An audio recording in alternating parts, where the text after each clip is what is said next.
group called CCHR, Citizens Commission on Human Rights, that they're selling these vitamin complexes, which are supposed as an alternative to psychiatric help. Psychiatric help and medication. It's an interesting one, isn't it? Yeah, yeah. I saw them down in Cork here. That was last summer. And I went in there out of curiosity, and they're selling vitamin complexes, you know. So the boy definitely, I think, could have been, you know, if he was, you know, if he was damaged, if he had brain damage, if he had nerve damage, if he had a syndromes of whatever it was, he could have been at least put in a position where he was safe and at least could live a life of some comfort. But apparently he was suffering from seizures every single week, quite major seizures every single week, and then finally this one killed him. He was in the bath apparently. That's the news stories of it, you know.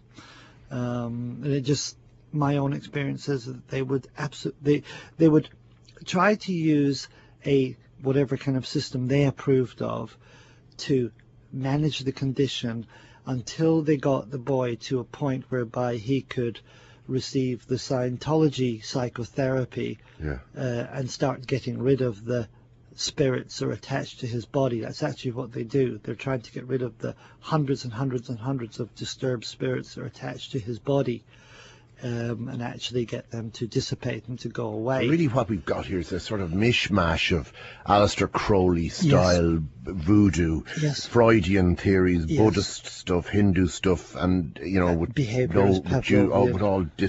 all due respect to the Buddhists and the Hindus, they take out of context the sort of juicier bits of their lexicon and use it. Now, when you look at John Travolta or indeed Tom Cruise, you know, I mean, it's easy to mock anybody, but these are guys who present themselves, I think, quite well. They do. You know, and they're very successful. They're both quite decent people as well. In fact, I would go as far as saying they're very decent people. Yeah. So they seem like they're doing quite well. Then you look at, maybe Tom is a better example. Tom Cruise started off life with a fairly serious handicap, and that handicap was dyslexia. He claims. Now, he says that he was dyslexic and virtually illiterate by general educational standards as an adult. Now, I don't know what Scientology did for him, but it seems to have worked. Well, it wasn't. It's interesting. If you read Andrew Martin's biography of Cruise, which is a fascinating read, by the way, and I think the research is very, very good in that, he was not illiterate in school.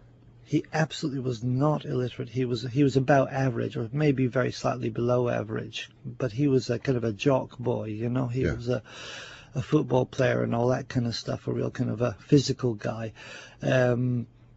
His problem was his father. That was his emotional problem.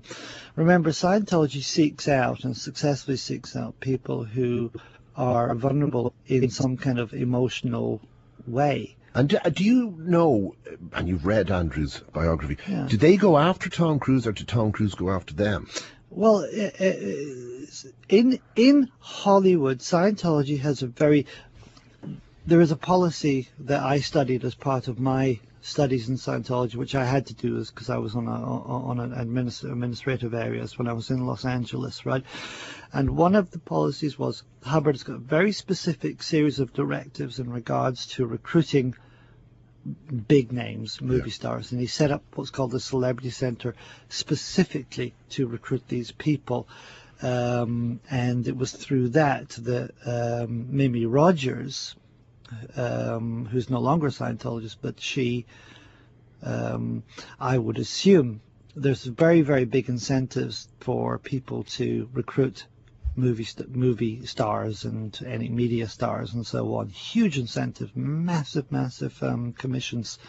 But can you describe how they do it? I mean, Tom Cruise, I think by the time he was doing Cocktail, he was not in Scientology, he was not involved in Scientology at that stage. So how do they get a guy like that who seems to have everything?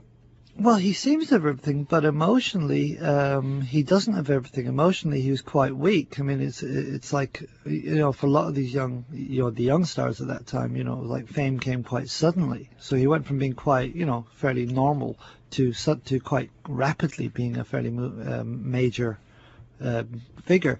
He'd never dealt with the emotional loss of the struggles with his father and his anger and his hatred and whatever else, his rage at his father. So he was in this kind of vulnerable state. He's in a very insecure profession. Yeah, you're only as good as your last film, really, aren't you? For a lot of these people, and Scientology knows exactly how to deal with that kind of person. It knows how to get that kind of person. There's personality tests and there's certain wording that is used. I mean, but what do they do though? Actually, can I take a break and ponder this question? Absolutely. Imagine, I mean, there's Tom Cruise, handsome, sought after. Admittedly, he's a pop star actor at this stage. He's yet to meet Stanley Kubrick, and and I mean, I watched him, in a few movies recently, where that movie, for instance, where he plays the assassin, he was absolutely spellbinding. He was superb. But of course, at this time, going back to the time of Cocktail, where he plays a cocktail bar waiter, he, it was candy floss stuff he was doing. Sure. But still, nonetheless, loads of money, loads of fame, loads of charm, loads of girls, looks fantastic. How do you persuade a guy like that to join up and hand over his money? Think about that. Back in a moment. 2FM. In our Cork studio, former member of the Church of Scientology, now well left, he would say, is John Duignan, the author of The Complex, An Insider Exposes the Covert World of the Church of Scientology. All right, back to that question. Yeah. How do they get him? Well, the thing people often forget about these film stars or these big media types, at the end of the day, they're human beings, and they go home to their own home and their own room on their own, and all those issues that haunt people haunt them as well. So money and fame, you could throw loads of money at people, and at the end of the day they have to at some point sit on their own and and wake up in the middle of the night frightened, or something, so I know. It's these normal human things. Yeah, exactly. So it's these, or maybe it's worse actually. It probably is worse actually. I suppose the higher you climb, the further you've got to fall, I suppose, don't you? That that would be the position he was in. He wasn't a super stable guy, he'd lost his father, or his father had run away, and he was trying to deal with that, deal with fame, deal with the insecurity, deal with all the newness of it.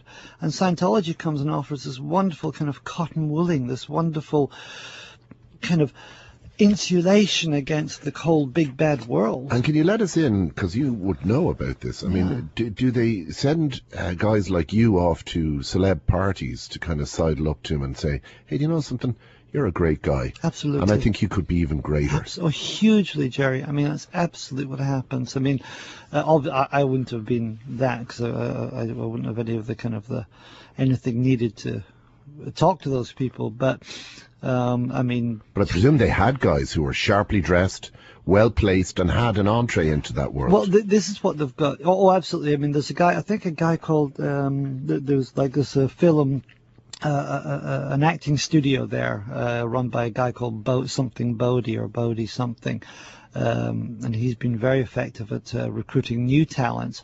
In terms of people like that, I mean, there's an awful lot of very, very high-level Scientologists. Well, there was certainly a lot of high-level Scientologists in the industry who. So, do they invite you, John? Do they invite? So, okay, I can imagine how you could be trained, and you could be. Also, some people are brilliant at the charm offensive. Absolutely. And they say, and I think you're fantastic. And I mean, did you have a happy childhood? I didn't. I had a terrible childhood. Got it. And actually, I had a crap childhood myself. Yeah. Wow. Okay. Well, I'm telling you, why don't you come? And I have a group of friends, and we all meet about once a week, and it's not any kind of weird kind of setup or anything.